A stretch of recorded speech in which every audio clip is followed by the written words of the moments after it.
نحمده ونصلي على رسوله الكريم اما بعد فاعوذ باللہ من الشیطان الرجیم بسم اللہ الرحمن الرحیم۔ میری تمام ساتھیوں کو نہایت ادب، احترام اور میری محبت کا سلام۔ سبحان اللہ وبحمدہ سبحان اللہ العظیم، اللہم صلی وسلم علی نبینا محمد۔ اگلے بندے کی باری تھی۔ اگلا شخص ایک بہت دولت مند آدمی تھا۔ پوچھا گیا، دولت کے خزانے تو تم پیچھے چھوڑ آئے ہو، یہ بتاؤ مال کیسے کمایا اور خرچ کہاں کیا؟ اس نے جواب دیا، اے اللہ میں کاروبار کرتا تھا، اس سے جو مال کمایا وہ غریبوں میں خرچ کیا۔ فرشتے کو اشارہ ہوا تو اس نے تفصیل بیان کرنی شروع کی، جس کے مطابق اس شخص نے زندگی میں کھربوں روپے کمائے۔ ابتدائی زندگی میں چھوٹے کاروبار سے آغاز کیا، چینی، آٹا اور دیگر بنیادی ضرورت کی اشیاء میں ملاوٹ اور ذخیرہ اندوزی وغیرہ کی بنا پر بڑا منافع کمایا اور اس کا بزنس تیزی سے پھیل گیا۔ اس کے بعد اس نے کئی اور کاروبار کیے، مگر اس دفعہ مال کمانے کے لیے اس نے اپنے جیسے کئی دوسرے لٹیروں کو ساتھ ملا کر ایک کارٹل بنایا، اور اس میں یہی کام تھا کہ مارکیٹ کو کنٹرول کر کے اپنی مرضی کی قیمت پر اشیاء کو فروخت کیا جائے، اور یہ انتہائی بارسوخ افراد پر مشتمل کارٹل تھا۔ اپنے سیاسی رابطوں اور رشوت کے ذریعے سے اپنی مرضی کی قیمتیں طے کراتا۔ یوں غریب عوام مہنگائی کی چکی میں پستے رہے اور ان کا سرمایہ کروڑوں سے اربوں اور اربوں سے کھربوں میں بدلتا گیا۔ معاشرے میں اپنا تشخص برقرار رکھنے کے لیے یہ اپنے خزانوں میں سے چند سکے خیرات کرتا اور ڈھیروں واہ واہ کماتا۔ فرشتے کے بیان کرنے کے بعد کچھ کہنے سننے کی گنجائش ختم ہو گئی، مگر یہ سیٹھ بھی بڑا چالاک تھا۔ اس نے چیخ چیخ کر کہنا شروع کر دیا، یہ سارا بیان غلط ہے، میں نے کوئی غلط کام نہیں کیا، میں نے ہر چیز قانون کے مطابق کی، مارکیٹ کے تقاضوں کے مطابق کاروبار کیا، میرے خلاف کوئی ثبوت نہیں، یہ فرشتہ جھوٹ بول رہا ہے۔ وہ مسلسل چیخے جا رہا تھا تو آواز آئی، تجھے ثبوت چاہیے؟ وہ بھی مل جائے گا۔ ان الفاظ کے ساتھ ہی سیٹھ کی آواز بند ہو گئی۔ آہستہ آہستہ آواز کے بند ہوتے ہی یک اس کے ہاتھ سے آواز آنا شروع ہو گئی۔ کم و بیش وہی بیان دہرا دیا گیا جو فرشتے نے دیا۔ پھر ایسی ہی گواہی اس کے پیروں سے آنا شروع ہو گئی، اور رفتہ رفتہ پورے جسم نے اس کے خلاف گواہی دی، حتیٰ کہ اس کے سینے نے اس کے دل کی وہ نیت بھی بیان کر دی جو فرشتوں کے ریکارڈ میں بھی نہ تھی۔ اس گواہی کے بعد کہنے اور سننے کی گنجائش ختم ہو گئی اور وہی انجام سامنے آ گیا جو پچھلوں کے سامنے آیا تھا۔ صرف ایک اضافی بات یہ ہوئی کہ فرشتوں کو حکم دیا گیا کہ جہنم میں دیگر عذابوں کے ساتھ اس کے مال و دولت اور اس کے خزانوں کو آگ میں دہکایا جائے، اور اس کی پیٹھ اور اس کی پیشانی اور اس کی کمر کو بار بار داغا جائے۔ استغفر اللہ ربی من کل ذنب و اتوب الیہ، اللہم اجرنا من النار۔ اس کے بعد فرشتے اسے منہ کے بل گھسیٹتے ہوئے جہنم میں لے گئے۔ ایک ایک کر کے لوگ آتے جا رہے تھے اور ان کے معاملات نمٹتے جا رہے تھے۔ چند لوگوں کا معاملہ تو بڑا ہی عبرتناک تھا۔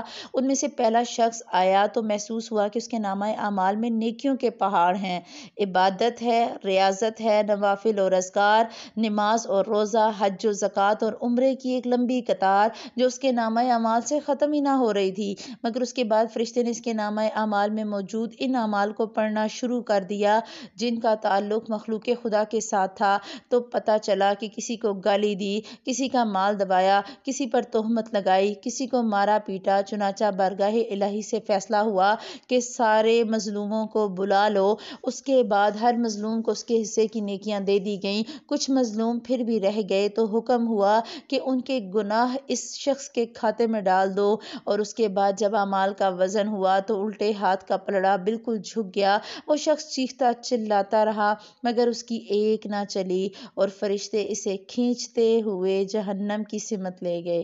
اب آپ دیکھیں کہ آپ نے اور میں نے صرف عبادات پہ زور نہیں دینا، ہم نے اخلاقیات پہ بھی زور دینا ہے۔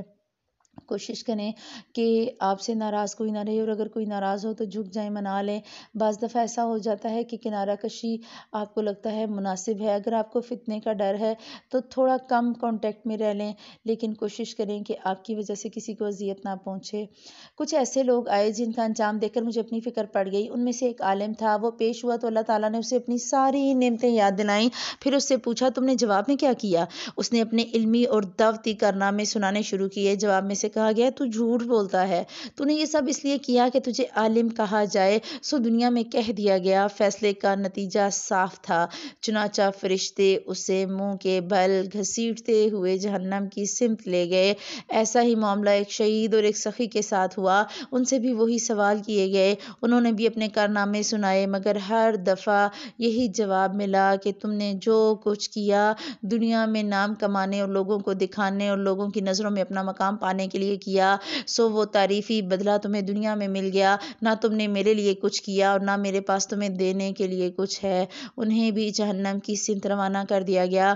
ان لوگوں کا حساب کتاب ہو رہا تھا اور میں حساب لگا رہا تھا کہ میں نے کتنے کام اللہ کے لیے کیے اور کتنے کام لوگوں کی نظروں میں مقام و بڑائی پانے کے لیے۔ اللہ سبحانہ وتعالیٰ سے دعا کریں اللہ پاک ہمیں ریاکاری سے بچائے، اللہ سبحانہ وتعالیٰ ہمارے دل میں کبھی فخر و غرور اور تکبر نہ آنے دے۔ ہم جو چھوٹی چھوٹی یہ نیکیاں کر رہے ہیں اللہ سبحانہ وتعالیٰ انہیں قبولیت بخشے اور اللہ تعالیٰ ہمارے دلوں سے تکبر اور ریاکاری کو نکالے، آمین ثم آمین۔ احتساب اور فیصلوں کے عمل میں بعض عجیب و غریب اور ناقابل تصور باتیں سامنے آ رہی تھیں۔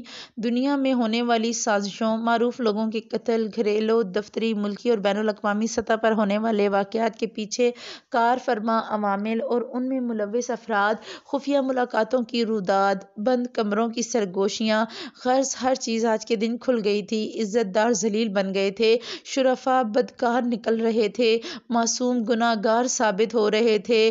لوگ زندگی بھر جس اللہ کو بھول کر جیتے رہے وہ ان کے ایک ایک لمحے کا گواہ تھا۔ کوئی لفظ نہ تھا جو ریکارڈ نہ ہوا ہو اور کوئی نیت اور خیال ایسا نہ تھا جو میرے اللہ کے علم میں نہ آیا ہو۔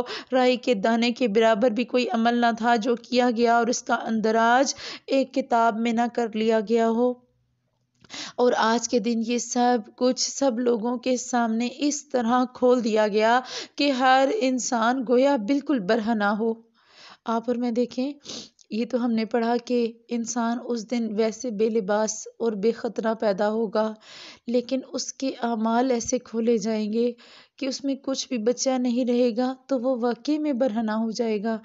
جب بہت سی ایسی چیزیں جو آپ نے اور میں نے دنیا سے چھپا لی، اللہ ہمیں ان پہ معافی دے، اللہ ان پہ ہماری گرفت نہ کرے اور اللہ سبحانہ وتعالی ہمیں آگے سے اپنا مستقبل سنوارنے دے۔ اللہ ہمیں اتنا موقع دے کہ ہم اپنے مستقبل میں جو غلطیاں کی ہیں ہم نے ماضی میں انہیں نہ دہرائیں انشاءاللہ تعالی۔ میں یہ سب کچھ سوچ رہا تھا اور دل میں لرز رہا تھا کہ اگر میری غلطیاں اور کوتاہیاں بھی آج سامنے آ گئیں تو کیا ہوگا؟ کوئی اور سزا ملے نہ ملے، انسان کو صرف بے پردہ ہی کر دیا جائے، یہی آج کے دن کی سب سے بڑی سزا بن جائے گی۔ سالے نے غالباً میرے خیالات کو پڑھ لیا، وہ میری پیٹھ تھپتھپاتے ہوئے بولا، اللہ سبحانہ وتعالیٰ کی کریم ہستی آج اپنے نیک بندوں کو رسوا نہیں کرے گی، اس کی کرم نوازی کہ وہ اپنے صالح بندوں کی اسی طرح پردہ پوشی کرے گی کہ ان کی کوئی خطا اور کوئی گناہ، کوئی لغزش اور کوئی بھول لوگوں کے سامنے نہیں آئے گی۔ تم فکر نہ کرو، خدا سے زیادہ اعلیٰ ظرف ہستی تم کسی اور کی نہ دیکھ سکو گے۔ اللہ آپ کے اور میرے ساتھ بھی یہی معاملہ کرے۔ اللہ سبحانہ وتعالیٰ نے جس طرح دنیا میں ہمارے پردے رکھے اسی طرح اللہ سبحانہ وتعالیٰ آخرت میں ہمارے پردے رکھیں اور اللہ سبحانہ وتعالیٰ ہمیں حساب کتاب کے بغیر جنت میں داخل کریں۔ ایک دفعہ پڑھنے اللہم حاسبنی حسابا یسیرا۔ بے شک مگر اس وقت تو میں خدا کی گرفت دیکھ رہا ہوں، اس طرح کے جہنم کی سزا سنانے سے قبل بدکاروں کے چہرے سے شرافت اور معصومیت کا نقاب نوچ کر پھینکا جاتا ہے اور پھر ان کو عذاب کی نظر کیا جاتا ہے۔ میں نے اندیشہ ظاہر کیا، صالح نے مجھے اطمینان دلاتے ہوئے کہا، یہ صرف مجرموں کے ساتھ ہو رہا ہے، جسمانی عذاب سے قبل انہیں رسوائی کا ذہنی عذاب دیا جائے گا، صالحین کے ساتھ یہ ہرگز نہیں ہوگا۔ ہم یہ گفتگو کر رہے تھے کہ ایک اور شخص کو بارگاہ الوہیت میں پیش کیا گیا اور اس نے پیش ہوتے ہی بارگاہ عزتی میں عرض کی، اے میرے اللہ، میں بڑے غریب گھرانے میں پیدا ہوا، میں نے بچپن بڑی غربت میں گزارا، جوانی میں بھی مجھ سے کچھ غلطیاں ہوئیں، لیکن تو مجھے معاف کر دے۔ فرشتے سے مخاطب ہو کر پوچھا گیا کیا واقعی اسے میں نے غربت سے آزمایا تھا؟ فرشتے نے ادب سے کہا ہاں مالک، یہ ٹھیک کہتا ہے، لیکن یہ جنہیں غلطیاں کہہ رہا ہے وہ اس کے بدترین جرائم تھے۔ یہ ایک راہزن بن گیا۔ چند روپوں اور موبائل جیسی معمولی چیزیں چھیننے کے لیے اس نے کئی لوگوں کو مار ڈالا اور کئی لوگوں کو زخمی کیا۔ اچھا؟ مالک ذوالجلال نے فرمایا اس اچھا میں جو غضب تھا اس میں اس شخص کا انجام صاف نظر آ رہا تھا، اور پھر قہر الہی بھڑک اٹھا، اے ملعون شخص، میں نے تجھے غریب تو پیدا کیا تھا لیکن بہترین جسمانی صحت اور صلاحیت سے یہ موقع دیا کہ تو زندگی میں ترقی کی کوشش کرتا۔ اگر تو یہ کوشش کرتا تو میں تجھے مال سے نوازتا، کیونکہ تجھے اتنا ہی رزق ملنا تھا جو تیرے لیے مقدر تھا، مگر تو نے اس رزق کو خون بہا کر اور ظلم کر کے حاصل کیا۔ آج تیرا بدلہ یہ ہے کہ ہر وہ شخص جس کو تو نے قتل کیا اور جس پر ظلم کیا اس کے گناہوں کا بوجھ بھی تجھے اٹھانا ہوگا۔ تیرے لیے ابدی جہنم کا فیصلہ ہے، تجھ پر لعنت ہے، تیرے لیے نہ ختم ہونے والا دردناک عذاب ہے۔ یہ الفاظ ختم ہوتے ہی فرشتے تیر کی طرح اس کی طرف لپکے اور اسے انتہائی بے دردی سے مارتے پیٹتے اور گھسیٹتے ہوئے جہنم کی سمت لے گئے۔ اگلی شخصیت جسے حساب کے لیے پیش کیا گیا، اسے دیکھ کر میری اپنی حالت خراب ہو گئی۔ یہ کوئی اور نہیں بلکہ میری بیٹی لیلا کی سہیلی آسماء تھی۔ اس کی حالت پہلے سے بھی زیادہ ابتر تھی۔ اسے بارگاہ اقدس میں پیش کیا گیا اور پہلا سوال ہوا 5 وقت نماز پڑھی تھی یا نہیں؟ اس کے جواب میں وہ خاموش کھڑی رہی۔ دوبارہ کہا گیا کیا تو مفلوج تھی؟ کیا تو خدا کو نہ مانتی تھی؟ کیا تو خدا کو اللہ نہیں سمجھتی تھی؟ کیا تیرے پاس اللہ کے لیے وقت نہیں تھا؟ یا اللہ کے علاوہ کوئی اور تھا جس نے تجھے دنیا بھر کی نعمتیں دیں؟ اور آسماء کو اپنی صفائی پیش کرنے کے لیے الفاظ نہیں مل رہے تھے۔ اس کی جگہ فرشتے نے کہا اے اللہ، یہ کہتی تھی کہ خدا کو ہماری نماز کی ضرورت ہی نہیں۔ خوب، اس نے تو بہت ہی ٹھیک کہا، مگر اب اس کو یہ معلوم ہو گیا ہوگا کہ نماز کی ضرورت ہمیں نہیں بلکہ خود اس کو تھی، کیونکہ نماز تو جنت کی کنجی تھی، اور کنجی کے بغیر جنت میں کیسے داخل ہوا جا سکتا ہے؟ اب آپ دیکھ لیں، آپ اور میں اور ہمارے بچے کتنا استعمال کرتے ہیں اس چابی کا جو جنت میں جانے والی ہے۔ آپ اور میں حدیث جانتے ہیں کہ نماز جنت کی کنجی ہے، اور آپ اور میں اور ہمارے گھروں میں ہمارے بچے اسی کنجی کو کبھی استعمال کرنے کی کوشش نہیں کرتے۔ دروازہ تبھی کھلے گا نا جب چابی کا استعمال کیا جائے گا۔ اللہ سبحانہ و تعالیٰ آپ کو، مجھے اور ہماری اولادوں کو پکا اور سچا نمازی بنائے، آمین۔ اس کے بعد آسماء سے اگلے سوالات شروع ہو گئے۔ زندگی کن کاموں میں گزاری؟ جوانی کیسے گزاری؟ مال کہاں سے حاصل کیا اور کیسے خرچ کیا؟ علم کتنا حاصل کیا اور اس پر کتنا عمل کیا؟ زکوٰۃ اور انسانوں کی مدد، روزہ اور حج، یہ اور اسی طرح کے دوسرے سوالات کیے گئے، مگر ہر سوال اس کی ذلت اور رسوائی میں اضافہ کرتا گیا۔ اے پروردگار، میں آج کے دن سے غافل رہی، ساری زندگی جانوروں کی طرح گزار دی، عمر بھر دولت، فیشن، دوستیوں، رشتوں اور مزوں میں مشغول رہی، تیری عظمت اور اس دن کی ملاقات کو میں بھولی رہی۔ میرے اللہ مجھے معاف کر دے، بس تو مجھے ایک دفعہ دنیا میں بھیج دے، پھر تو دیکھ میں تیری کتنی اچھی اور پرہیزگار بندی بن جاؤں گی، میں کبھی تیری نافرمانی نہیں کروں گی، بس تو مجھے ایک اور موقع دے دے۔ وہ یہ کہہ کر زمین پر گر کر تڑپنے لگی۔ میں تمہیں دوبارہ دنیا میں بھیج دوں تب بھی تم ایسا ہی کرو گی، اگر تمہیں ایک اور موقع دے دوں تب بھی تمہارے رویے میں تبدیلی نہیں آئے گی۔